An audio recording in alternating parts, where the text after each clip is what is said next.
Bismillahirrahmanirrahim. Assalamualaikum warahmatullahi wabarakatuh.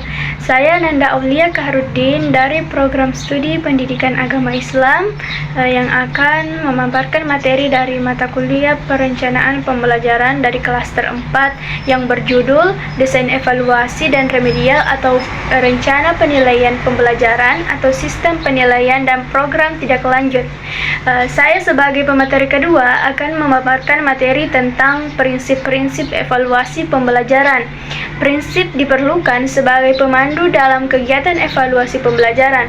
Evaluasi dapat dikatakan terlaksana dengan baik apabila dalam pelaksanaannya senantiasa berpegang pada prinsip-prinsip berikut ini, yaitu yang pertama, prinsip kontinuitas atau terus-menerus atau berkesinambungan.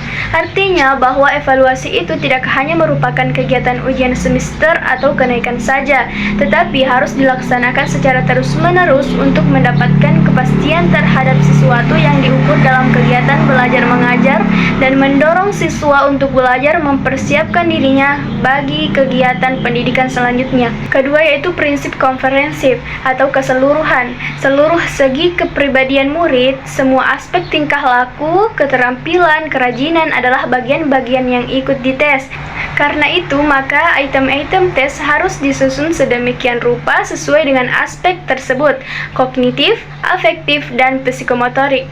Yang ketiga yaitu prinsip objektivitas atau objek di sini menyangkut bentuk dan penilaian hasil, yaitu bahwa pada penilaian hasil tidak boleh memasukkan faktor-faktor subjektif, faktor perasaan, faktor hubungan antar pendidik dengan anak didik. Kemudian yang keempat, evaluasi.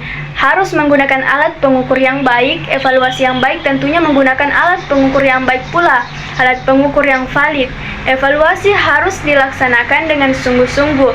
Kesungguhan itu dapat dilihat dari niat guru, minat yang diberikan dalam penyelenggaraan tes, bahwa pelaksanaan evaluasi semata-mata untuk kemajuan anak didik, dan juga kesungguhan itu diharapkan dari semua pihak yang terlibat dalam kegiatan belajar mengajar itu, bukan sebaliknya.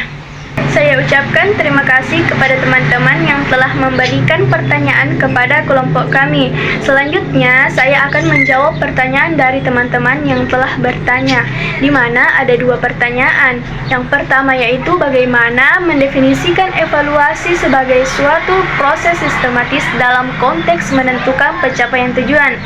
Evaluasi sebagai suatu proses sistematis dalam konteks menentukan pencapaian tujuan dapat didefinisikan sebagai serangkaian kegiatan yang terencana dan berstruktur untuk mengumpulkan, menganalisis, dan menafsirkan data atau informasi guna menilai sejauh mana tujuan yang telah ditetapkan telah tercapai.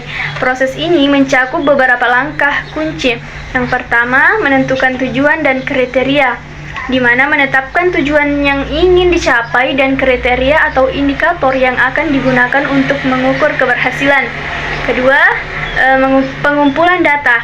Mengumpulkan data atau informasi yang relevan melalui berbagai metode seperti survei, wawancara, observasi, atau analisis dokumen. Kemudian yang ketiga yaitu analisis data. Menganalisis data yang telah dikumpulkan untuk mendapatkan gambaran tentang kinerja atau hasil yang telah dicapai. Yang keempat yaitu penafsiran hasil. Menafsirkan hasil analisis data untuk menilai sejauh mana tujuan telah tercapai, termasuk mengidentifikasi faktor-faktor yang mendukung atau menghambat pencapaian tujuan. Kemudian yang kelima, pelaporan dan umpan balik. Menyusun laporan yang menjelaskan temuan evaluasi dan memberikan umpan balik kepada pihak-pihak terkait untuk perbaikan di masa depan. Kemudian yang terakhir, tindak lanjut. Menggunakan hasil evaluasi untuk membuat keputusan yang ingin diinformasikan, mengembangkan rencana tindakan untuk perbaikan, dan melakukan penyesuaian terhadap tujuan atau strategi jika diperlukan. Dengan demikian, evaluasi bukan hanya tentang mengukur hasil akhir, tetapi juga melibatkan pemahaman proses yang mengarah ke hasil tersebut dan bagaimana proses tersebut dapat ditingkatkan. Evaluasi yang sistematis membantu organisasi atau individu untuk memastikan bahwa mereka berada di jalur yang benar untuk mencapai tujuan yang diinginkan dan membuat perbaikan berkelanjutan berdasarkan bukti yang terukur. Kemudian pertanyaan yang kedua, yaitu bagaimana Anda menentukan indikator keberhasilan dalam desain evaluasi pembelajaran yang menekankan semua aspek kognitif, afektif, dan psikomotorik siswa terukur secara efektif. Kami menentukan indikator keberhasilan dalam desain evaluasi pembelajaran, memastikan semua aspek kognitif karena kemampuan siswa yang dicapai dalam berpikir, mengetahui, dan memecahkan masalah. Dalam aspek taksonomi Bloom, menjelaskan bahwa aspek kognitif berisi perilaku-perilaku yang menekankan aspek intelektual, seperti pengetahuan, pengertian, dan keterampilan.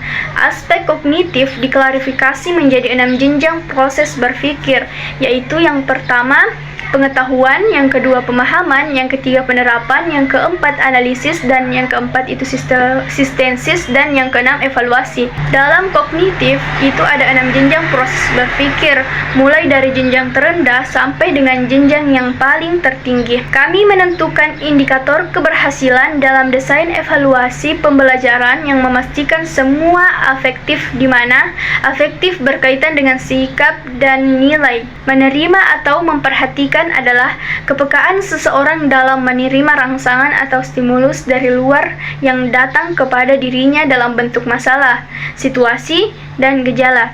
Contoh hasil belajar afektif, misalnya peserta didik menyadari bahwa disiplin wajib ditegakkan, sifat malas dan tidak disiplin harus disingkirkan jauh-jauh.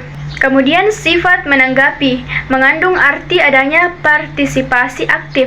Contoh hasil belajar afektif adalah peserta didik tumbuh hasratnya untuk mempelajari lebih lanjut atau menggali lebih dalam lagi ajaran-ajaran Islam tentang kedisiplinan. Kemudian kami menentukan indikator keberhasilan dalam desain evaluasi pembelajaran, memastikan semua aspeknya psikomotorik, yang dimana psikomotorik ini berkaitan dengan keterampilan atau skill atau kemampuan bertindak setelah seseorang menerima pengalaman belajar tertentu.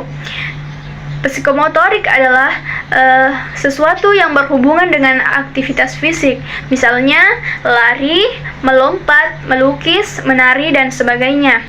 Hasil belajar psikomotorik ini sebenarnya merupakan kelanjutan dari hasil belajar kognitif atau memahami sesuatu dan hasil belajar afektif yang baru tampak dalam bentuk kecenderungan berperilaku.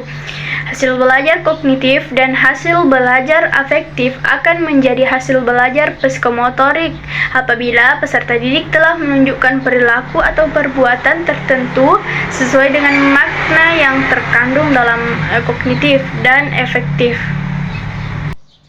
Itulah tadi pemaparan materi dari saya. Saya ucapkan terima kasih kepada teman-teman yang telah bertanya dan kepada teman-teman yang telah menonton video ini. Wassalamualaikum warahmatullahi wabarakatuh.